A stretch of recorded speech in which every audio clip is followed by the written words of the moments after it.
Have you ever felt a subtle unease about your heart health even when your routine checkups come back normal? It's a common experience. We often assume that if we don't feel symptoms or if basic lab tests look okay, everything must be fine.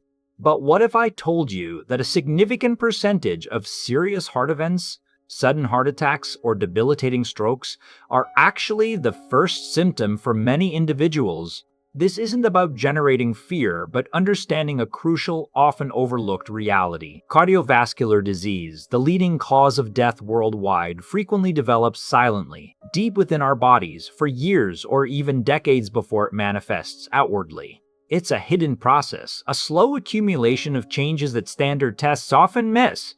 Today, we're going to explore the advanced diagnostic tools and specific blood tests that can reveal this hidden progression, empowering you to take proactive steps long before a crisis ever emerges. Many people wonder if there are ways to detect cardiovascular risk early, even in their 20s or 30s. The answer is yes, absolutely. While heart attacks might seem like an issue for those in their 50s, 60s, or beyond, the underlying process of atherosclerosis often begins much earlier, sometimes even in adolescence. One of the most accessible and insightful non-invasive tests looks not directly at the heart, but at the vessels in your neck, the carotid arteries. These two major arteries, double the size of the heart's coronary vessels, carry vital blood to your brain. They often mirror the health of your entire arterial system. An ultrasound can measure something called the carotid intima media thickness, CIMT. This is a highly effective way to assess the very earliest stages of arterial changes. Even before visible plaque forms, the inner layers of the artery wall, the intima and media, can begin to thicken. This thickening indicates arterial stiffening and endothelial dysfunction, which is essentially damage to the inner lining of your blood vessels. This damage can be initiated by various factors, including chronic inflammation, oxidative stress, high blood pressure, and elevated blood glucose. Its presence suggests that the underlying process of atherosclerosis may be starting throughout your body. This is where many people are surprised. Subtle changes in your neck arteries can reveal systemic risks that extend far beyond just your neck. A CIMT ultrasound costs relatively little, often around $112 or $150. Beyond just thickness, the scan can also reveal the presence of carotid plaque. These plaques, typically composed of fatty deposits, cholesterol, and immune cells, can either grow steadily over time, becoming more stable and fibrous, or, more dangerously, become unstable and fragile. When fragile plaques rupture, they can trigger a blood clot or break off, traveling upstream into the cerebral vessels, causing what's known as an embolic stroke. Strokes are a leading cause of permanent brain damage, potentially leading to issues with mobility, speech, and even personality. The challenge is that many heart attacks and strokes stem from these immature, fragile plaques, which often present no warning signs until a catastrophic event occurs. They are much more dangerous than stable, obstructing plaque because they can suddenly rupture and clot, leading to an acute event like a heart attack or stroke. Identifying these early changes allows for proactive intervention to stabilize or reduce their progression. Establishing a baseline measurement for your CIMT and checking for carotid plaque is incredibly valuable, especially for individuals with risk factors such as a family history of heart disease, elevated cholesterol, hypertension, or diabetes. I regret not getting my own baseline earlier in life, even as a physician. We often get caught up in our daily lives and overlook these proactive steps. For those with normal results, reevaluation every 5 years may be sufficient. However, if wall thickening or plaque is detected, an annual checkup to monitor progression is advisable.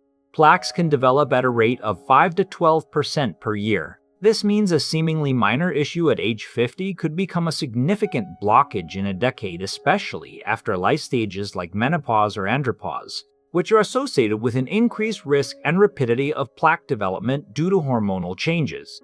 Another powerful non-invasive tool is the coronary artery calcium CAC scan, also known as a CT heart scan. This test involves a low-dose CT scan of your heart to measure calcium deposits specifically within your coronary arteries. While it involves a small amount of radiation, comparable to a mammogram, it's a quick procedure that doesn't require injected contrast dye. Calcium in the heart arteries signifies that atherosclerosis is present. Our bodies, in an attempt to stabilize existing plaque, often lay down calcium within these lesions, effectively hardening them. This process is called atherosclerosis, derived from atheros, meaning mush, and sclerosis, meaning hardening. So first you get soft, mushy plaque, then it becomes fibrous, and eventually it calcifies, becoming bone-like. The presence of calcium is direct evidence of established plaque. If a CAC scan detects any calcified plaque, it's a strong indicator that you also have soft, non-calcified plaque. Because calcification is a later stage of plaque development, often taking decades to form. Here's what often gets overlooked. A calcium score of 0 is excellent, suggesting a very low short-term risk of a major cardiac event, and rescreening might not be needed for 5 years or more. But any score above 0, especially for younger individuals, warrants vigilance and discussion with your doctor. A score between 1 and 99 suggests mild plaque burden, while scores of 100 to 400 indicate moderate disease and an increased risk of a heart attack within the next 2 to 5 years. For scores above 400, the risk becomes significantly higher. In these cases, annual monitoring to track the progression of your calcium score is highly recommended and often prompts a more aggressive risk management and further diagnostic evaluation to understand the nature of the plaque. For individuals with elevated calcium scores, particularly those over 100 or significantly above 400, further imaging might be considered. This brings us to the CT angiogram, CTA, which provides a more detailed look at the coronary arteries. A non-invasive CTA, typically performed with contrast dye, can show the precise location and size of both calcified and non-calcified plaques within your coronary vessels, revealing the degree of anatomical obstruction. Stay with me here because this part matters. Knowing the exact anatomy of your blockages is crucial for understanding disease burden. But it doesn't always tell the whole story about how much blood is actually flowing through and nourishing the heart muscle. This is where a CT heart flow test comes in. This test, often using contrast and stress medication, helps visualize the functional impact of any blockages. It measures how much blood flow is truly obstructed past a narrowing under different conditions. For example, my own experience revealed a 77% anatomical blockage in one coronary artery. However, my subsequent CT heart flow test indicated only a 25% decrease in functional blood flow in that area, meaning 75% of flow was preserved. This functional assessment is critical because it helps differentiate between anatomical narrowings that might not be immediately dangerous, perhaps due to stable plaque or the development of collateral circulation, and those that significantly impair the heart's ability to receive oxygen, which would warrant more immediate intervention. An exercise stress test, performed in conjunction, can further assess functional capacity by monitoring the heart's response to physical exertion. These detailed scans offer invaluable insights into whether plaques are stable and functionally compensated or if they pose a more immediate threat, guiding personalized treatment strategies. In my case, despite a high anatomical blockage, the stability of the plaque and preserved functional flow significantly lowered my overall immediate risk assessment. It's important to understand that interventions like stents or bypass surgeries, while life-saving in emergencies or for severe, symptomatic blockages, typically address only localized obstructions. They don't halt the systemic progression of atherosclerosis throughout your entire vascular network, which includes vessels in your neck, brain, eyes, and legs.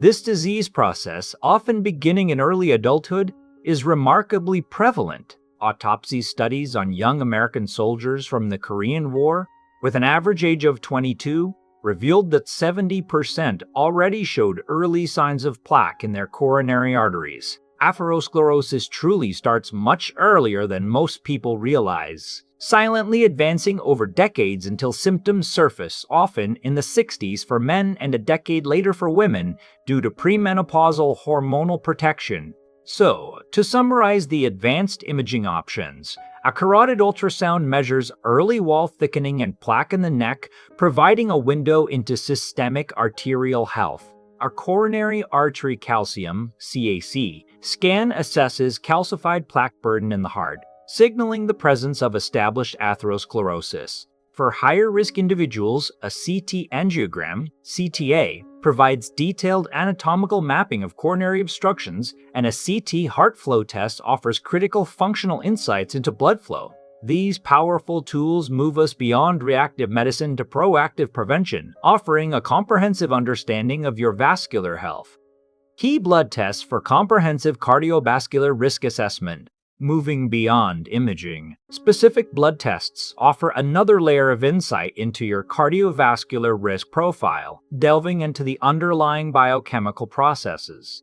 Standard cholesterol panels typically measure total cholesterol, LDL cholesterol, and HDL cholesterol. While these provide a general overview, it's often the quality and type of lipoproteins and other metabolic markers that truly matter. One crucial marker to request is oxidized LDL. LDL cholesterol, often dubbed bad cholesterol, isn't inherently damaging on its own. It becomes problematic when it gets oxidized, a process similar to how metal rusts. This oxidation can be triggered by a diet high in processed foods, environmental toxins, chronic stress, and systemic inflammation.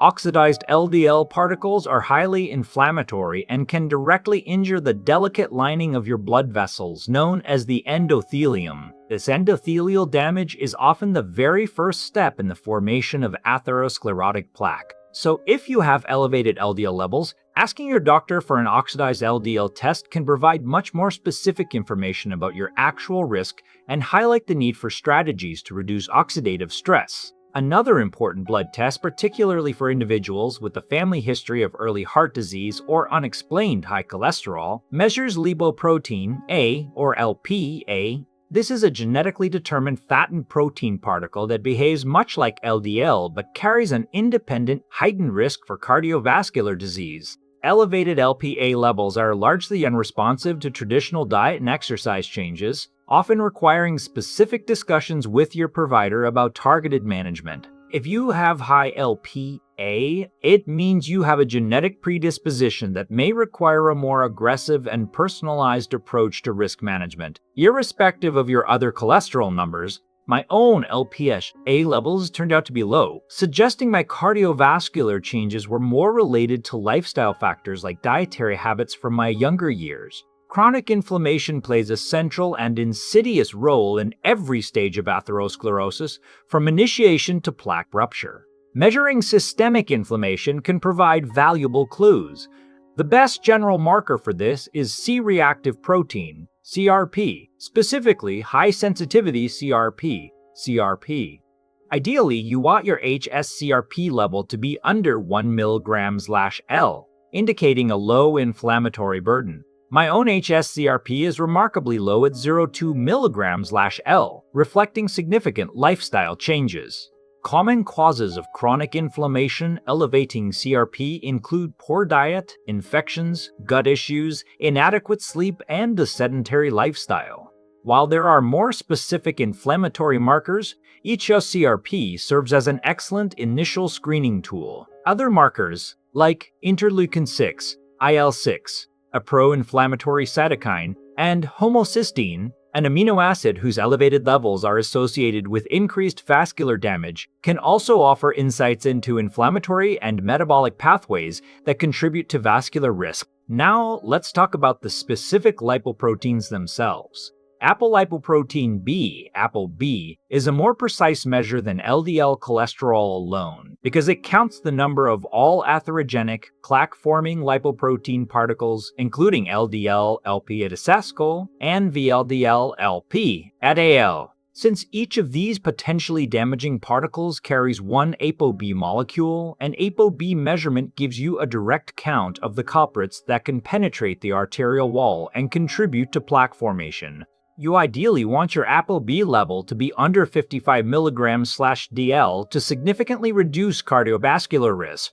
This is clinically important. Two people can have the same LDL cholesterol level but vastly different ApoB counts, meaning different numbers of damaging particles are circulating. This is the part many individuals overlook. Focusing on particle count rather than just cholesterol concentration can give a clearer picture of true risk, as it's the number of particles, not just the cholesterol mass within them, that drives atherosclerosis. Regarding LDL cholesterol, if you already have evidence of heart disease, aiming for an LDL level under 70 to 80 mg/dL is often recommended to halt plaque progression. If you have existing plaque and want to encourage regression, even lower levels, under 55 mg/dL, may be targeted. For HDL cholesterol, often called good cholesterol, it's about more than just a high number.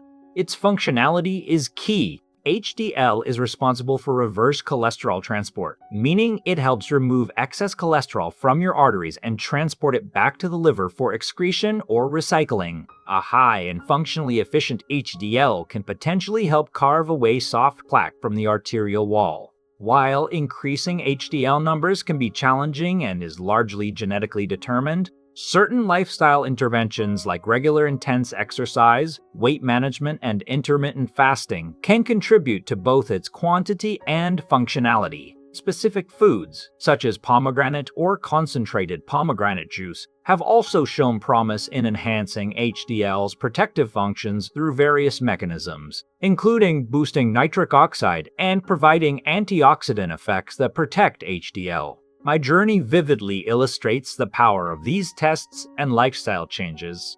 After my initial CAC scan revealed a concerning score of 500, indicating severe calcification, my LDL cholesterol was 168 mg/dL. Motivated by pioneering research that demonstrated the potential for plaque regression through intensive lifestyle interventions, I adopted a very strict low-fat, whole-food vegan diet, eliminating all added oils. Within 5 weeks, my LDL cholesterol dropped significantly, and by 3 months, it was down to 61 mg/dL, with my HDL at 62 mg/dL. This intensive approach not only helped reverse the soft plaque in my carotid arteries within months, but also positioned me to potentially regress soft plaque in my coronary vessels within 2 to 3 years, a timeline supported by similar clinical studies.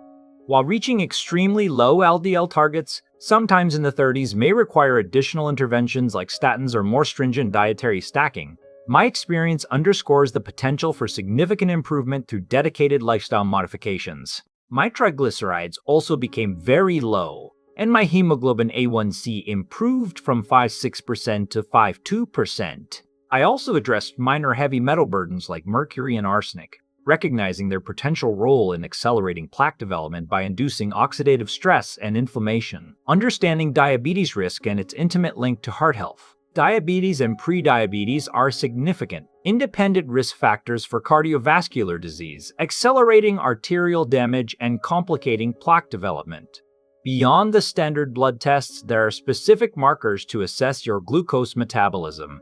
The most common initial tests include fasting glucose, which measures your blood sugar after an overnight fast, indicating pre-diabetes 100 to 125 mg/dL or diabetes 126 mg/dL or higher. Fasting insulin can offer further insight, particularly if there's a family history of diabetes or lifestyle factors predisposing you to insulin resistance.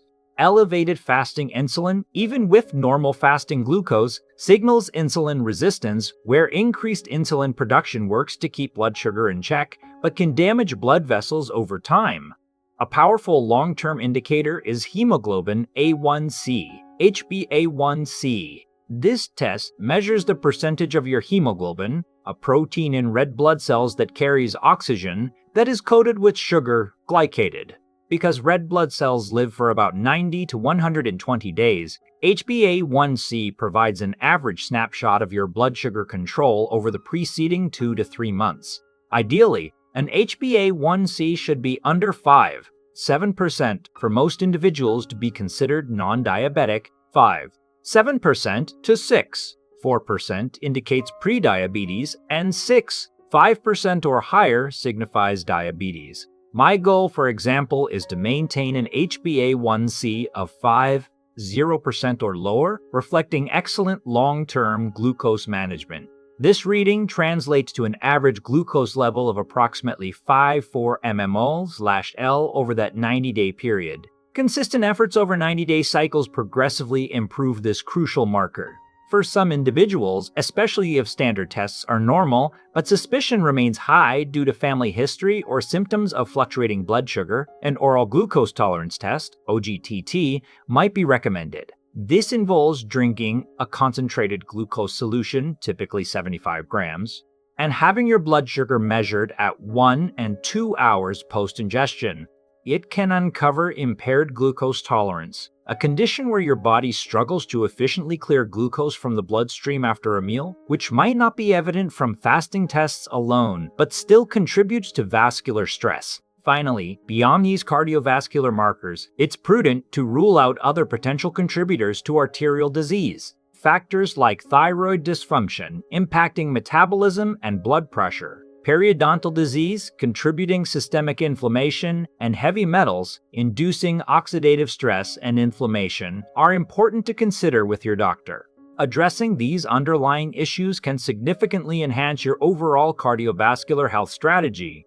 The holistic framework, interconnected health beyond these specific scans and blood tests, it's vital to recognize that cardiovascular health is deeply interconnected with your overall well-being. This connects directly to a broader picture of health that often gets overlooked, moving beyond isolated factors to systemic wellness. The intricate dance of hormonal balance is crucial. Insulin resistance, often a precursor to type 2 diabetes, directly impacts blood sugar and promotes inflammation, both key vascular players. Cortisol, your primary stress hormone when chronically elevated, can lead to increased blood pressure, higher blood sugar, and a more pro-inflammatory state. Sex hormones also play a role. For example, estrogen offers a protective effect against cardiovascular disease in premenopausal women. Understanding and optimizing these hormonal pathways is fundamental. Equally relevant is stress physiology. Chronic psychological stress triggers a sustained fight or flight response, leading to constant sympathetic nervous system activation.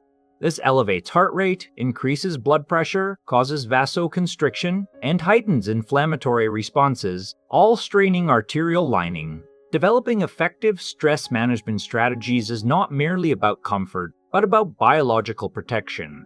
The quality and duration of your sleep directly impact nearly every physiological system relevant to heart health. Poor sleep links to higher blood pressure, impaired glucose metabolism, increased systemic inflammation, and appetite dysregulation. Prioritizing restorative sleep is a non-negotiable component of cardiovascular protection. Optimal circulation extends beyond just avoiding large vessel blockages.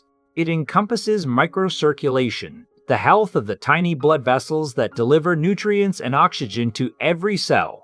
Endothelial health, the integrity of that inner lining of your arteries, is critical.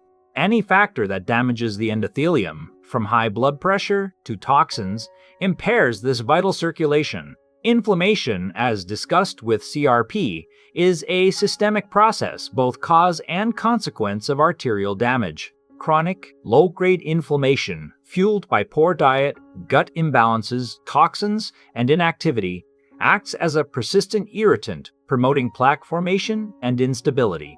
Identifying and addressing the root causes of inflammation throughout the body is key. Finally, optimal nutrient absorption ensures your body has the necessary building blocks and protective compounds to repair, maintain, and protect your vascular system. This includes essential vitamins like D and K2 for calcium regulation, magnesium for blood pressure control, and a wide array of antioxidants from whole foods that combat oxidative stress. A healthy gut microbiome is crucial for nutrient absorption and directly modulates systemic inflammation. Thinking about heart health means considering gut, mitochondrial, and cellular health. Addressing these interconnected elements holistically is paramount for supporting long-term heart health. It's a symphony of systems, not just individual instruments. Calibrating expectations and the path forward.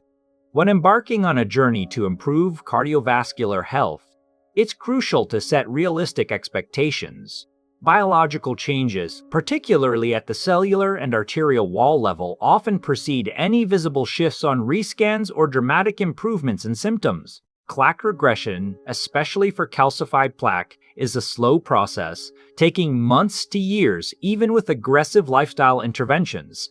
Responses can vary significantly between individuals due to genetic predispositions, initial disease burden, and adherence to lifestyle changes. Consistency in positive lifestyle choices is far more effective than intense, short-lived efforts. Think of it as cultivating a garden. It requires ongoing care, patience, and persistent effort, not a single burst of activity.